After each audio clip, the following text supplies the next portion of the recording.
آج ابتدا میں جس موضوع پر میں آپ کی آراء کو جاننا چاہتا ہوں، ہم اکثر آپ سے گفتگو کرتے ہیں ہماری امت کے جو ایک علمی روایت ہے، بڑے بڑے نابغہ روزگار، بڑی عبقری ہستیاں ان میں پیدا ہوئیں، اپنے اپنے حصے کا علمی کنٹریبیوشن انہوں نے کیا۔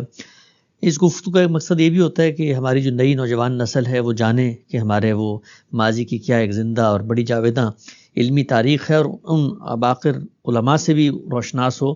جن کا ایسا کام ہے جو بظاہر منظر عام پر نہیں آتا، اور بہت سارے ایسے علماء ہیں جن سے لوگ واقف بھی نہیں ہوتے، وہ اپنا کام کر کے ایک درویشانہ زندگی گزار کے دنیا سے رخصت ہو جاتے ہیں۔ انہی شخصیات میں سے ایک بڑی اہم شخصیت ہے، ہر وہ آدمی جو حدیث اور روایت پہ کام کرتا ہے ان کے نام سے واقف ہوتا ہے، علامہ حبیب الرحمن کاندھلوی۔ علامہ حبیب الرحمن کاندھلوی کی کتابیں، ان کا کام لوگوں کے سامنے ہے۔ میں جاننا چاہوں گا کہ آپ کیسے دیکھتے ہیں ان کے اس پورے کنٹریبیوشن کو، کب ان سے متعارف ہوئے، اور ان کی جو علمی کنٹریبیوشن ہے اس پر آپ کی کیا رائے ہے؟ میرے نزدیک تو ہر وہ شخص جو تعصبات سے بالاتر ہو کر دین پر کوئی کام کرتا ہے، دین کی کوئی خدمت انجام دیتا ہے، وہی حقیقت میں دین کا سچا خادم ہے۔ جس وقت ہم کسی علم میں کچھ تعصبات پیدا کر لیتے ہیں یا پہلے سے طے کر لیتے ہیں کہ ہمیں فلاں چیز کے بارے میں کوئی رائے نہیں قائم کرنی،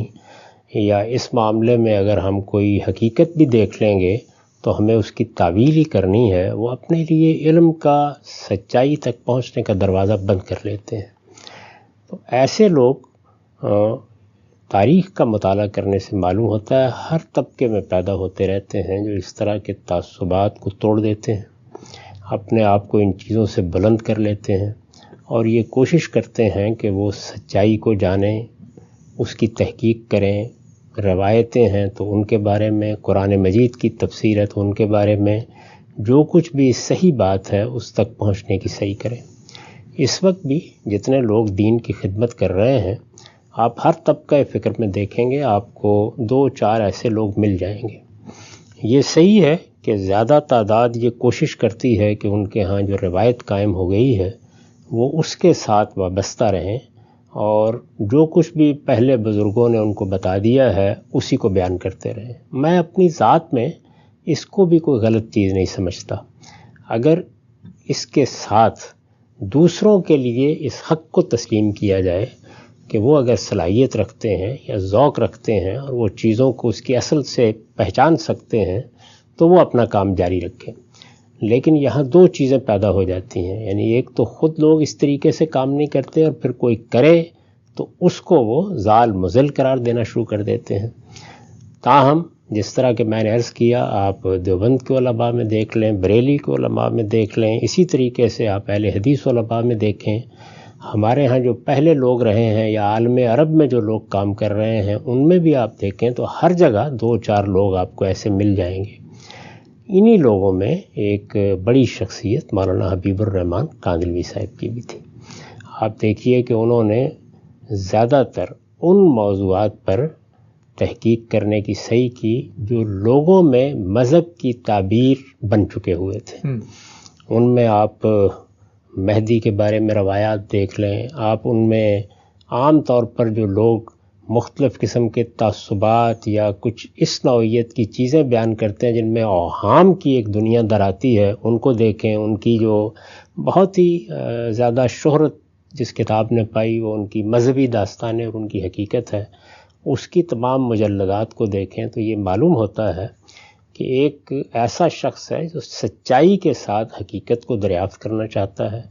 مذہب کے معاملے میں وہ بات کہنا چاہتا ہے کہ جو ہر طرح کے تعصبات سے بالاتر ہو کر اس کے نزدیک حق ہے، اور اس کو صحیح استدلال سے پیش کرنا چاہتا ہے۔ اب اس کا ہرگز یہ مطلب نہیں ہوتا کہ اس نے جو طریقہ اختیار کیا ہے وہ ہر جگہ پر صحیح ہوگا۔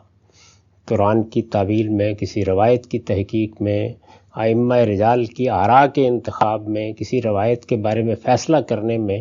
یہ ممکن ہو سکتا ہے کہ مجھے یا آپ کو اس سے اختلاف ہو، خود میں ان کی بہت سی تحقیقات سے اختلاف رکھتا ہوں، لیکن میرے نزدیک جو ان کا اصلی کنٹریبیوشن ہے وہ یہی ہے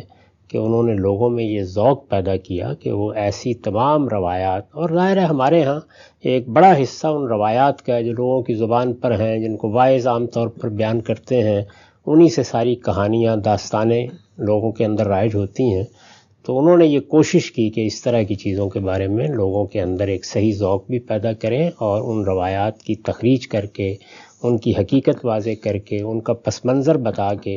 یہ بھی بیان کریں کہ ان میں کتنی ضعیف چیزیں، کتنی موضوع چیزیں، کتنی داستان سرائی کی چیزیں ہیں جو درائی ہیں اور وہ اللہ کے پیغمبر کے نام پر پیش کی جاتی ہیں۔ تو زیادہ کام ان کا اسی دائرے کا ہے اور اس لحاظ سے بڑی قدر و قیمت کا حامل ہے۔ کتنے اوہام ہیں جن کا انہوں نے خاتمہ کر دیا، کتنی چیزیں ہیں جن کے بارے میں صحیح زاویہ نظر پیدا کر دیا،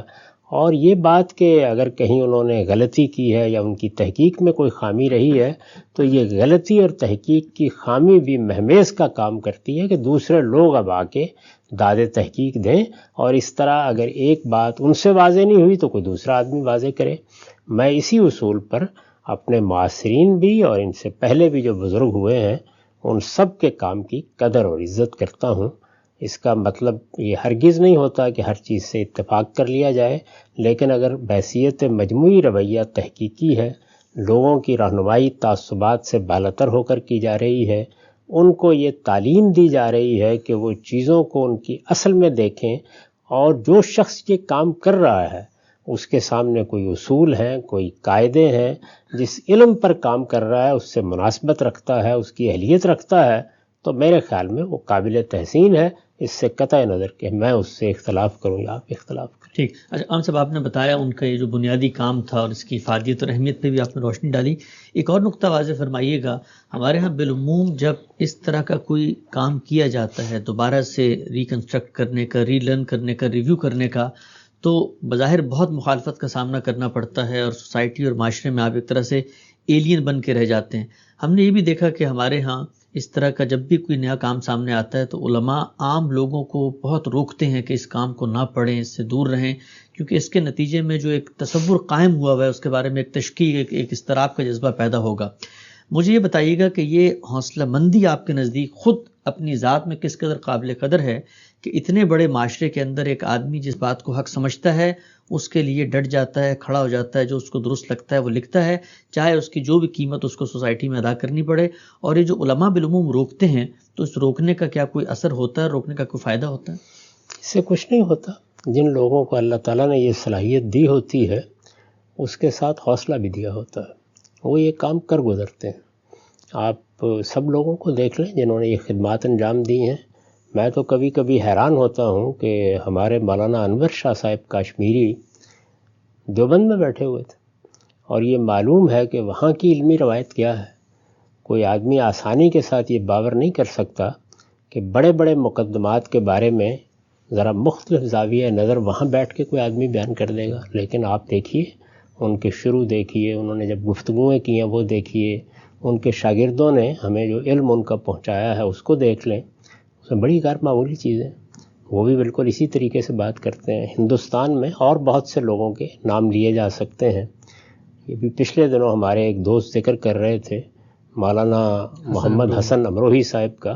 ان کے بارے میں مولانا مناظر حسن گیلانی صاحب نے ایک تعارف بھی لکھا تھا کہ ہندوستان کا ایک مظلوم مولوی، تو ان کی بعض تحقیقات کی طرف اشارہ کر رہے تھے،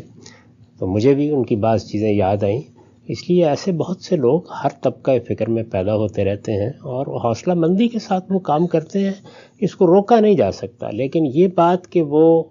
عام لوگوں کا علم بن جائے، جو اصلاح کرنی پیش نظر ہے وہ فی الواقع ہو جائے، یہ اتنا آسان کام نہیں ہے۔ اس کے لیے آپ جانتے ہیں کہ اللہ کے پیغمبر بھی آتے رہے ہیں، تو سب سے بڑی رکاوٹ جو ان کے راستے میں آتی ہے وہ یہی ہے کہ لوگ ان کی بات سن کے یہ کہتے ہیں کہ ما وجدنا علیہ آباءنا، یعنی ہمارے آباء کی روایت تو اس سے مختلف رہی ہے۔ تو آباء کی روایت علم میں بھی بعض اوقات ایسا تعصب پیدا کر دیتی ہے کہ عام طور پر لوگ اس کو سننے ماننے کے لیے تیار نہیں ہوتے۔ تاہم اللہ کی توفیق سے اپنا کام کرتے رہنا چاہیے۔ اللہ تعالیٰ کی بنائی ہوئی دنیا میں کچھ اللہ کی اسکیم ہی یہ ہے کہ اس میں زیادہ تعداد لوگوں کی روایت پرست ہوتی ہے، تحقیق کا ذوق کم لوگوں میں ہوتا ہے، چیزوں کو سننے، سمجھنے، اندر اترنے، ان کے اندر اتر کر کوئی صحیح بات جاننے کی صحیح، اور اس بات سے بے پرواہ ہو کر کہ لوگ کیا کہیں گے اور اس کا نتیجہ کیا نکلے گا اور اس کے نتیجے میں خود میرے ساتھ کیا ہوگا، بہت تھوڑے لوگ ہیں جو یہ ہمت کر پاتے ہیں۔ تو مولانا حبیب الرحمن کاندھلوی ایسی شخصیات میں سے تھے۔